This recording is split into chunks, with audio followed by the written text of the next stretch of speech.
Dans cette vidéo, nous allons utiliser le logiciel GeoGebra pour mettre en évidence le sinus d'un angle aigu dans un triangle rectangle. Nous avons représenté deux demi-droites D1 et D2 d'origine A qui forment entre elles un angle aigu.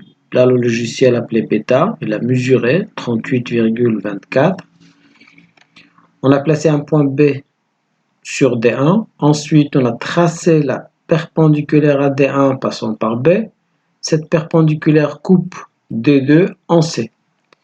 Nous avons aussi placé un point libre M sur D1 pour que l'on puisse le faire varier sur ces demi-droites. Ensuite, nous avons représenté la perpendiculaire à D1 passant par M. Celle-ci coupe D2 en N. On obtient ainsi deux triangles rectangles AMN rectangle en M et ABC rectangle en B. Nous avons calculé aussi à l'aide de logiciel les longueurs des côtés BC, AC, MN et AN. Nous allons calculer maintenant les quotients BC par AC, BC divisé par AC, donc on va l'écrire ici, BC dans le champ de la saisie, BC divisé par AC, entrée, et on a la valeur. Cette valeur, on peut la déplacer en cliquant sur le bouton gauche de la souris dans le petit rectangle jusqu'à ce qu'il soit gris.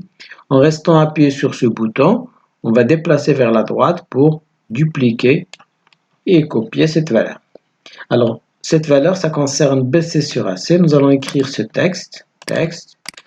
Alors, ça c'est BC sur AC. On laisse espace égal et on appuie sur OK pour valider.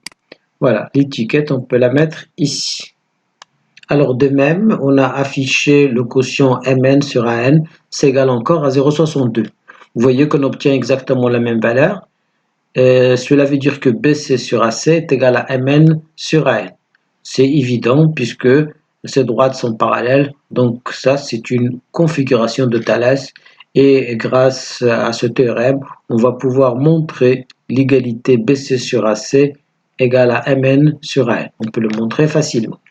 Là, nous allons calculer un autre nombre, c'est le sinus. Donc, on clique ici sur le petit clavier virtuel de ce logiciel, vous voyez. Et là, on va choisir f de x. Et là, vous voyez sinus, S-I-N. On va cliquer sur sinus.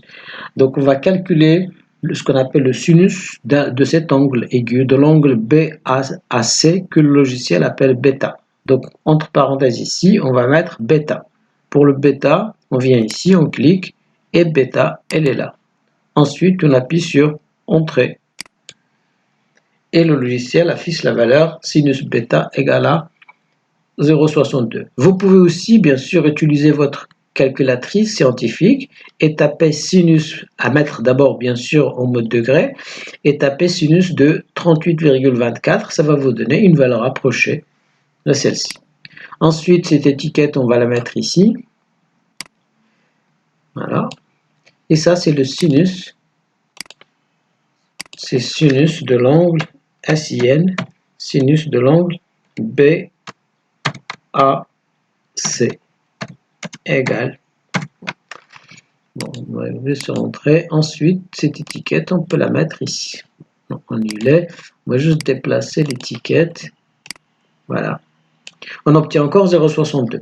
Nous allons faire varier le point M sur D1 pour voir est-ce qu'on va encore avoir les mêmes valeurs des trois nombres ou pas. Alors, déplacer le point M. Vous voyez, on peut déplacer le point M sur la demi-droite D1 où on veut. Vous voyez, on obtient toujours la même valeur. C'est même une valeur constante, 0,62.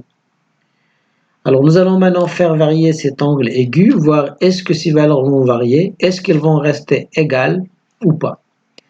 Alors, on va faire varier la demi-droite D1 pour faire varier l'angle. Vous voyez, bêta change. Les valeurs, c'était plus les mêmes qu'avant, mais on obtient les trois valeurs égales. Sinus de ce nouveau nombre sinus de cet angle, il est encore égal à BC sur AC, égal à MN sur AN. Vous voyez, pour n'importe quelle position, l'essentiel, c'est que cet angle doit être un angle aigu. On obtient encore les mêmes valeurs. On peut donc conjecturer que sinus de l'angle BAC est égal à BC, je vais descendre un peu, BC divisé par AC. Donc BC qui représente le côté opposé à cet angle et AC qui représente l'hypoténuse. C'est aussi MN, vous voyez que MN représente aussi le côté opposé à cet angle sur AN qui représente l'hypoténuse de ce triangle. On peut donc dire que dans un triangle rectangle, le sinus d'un angle aigu est égal à la longueur de son côté opposé divisé par la longueur de son hypoténuse.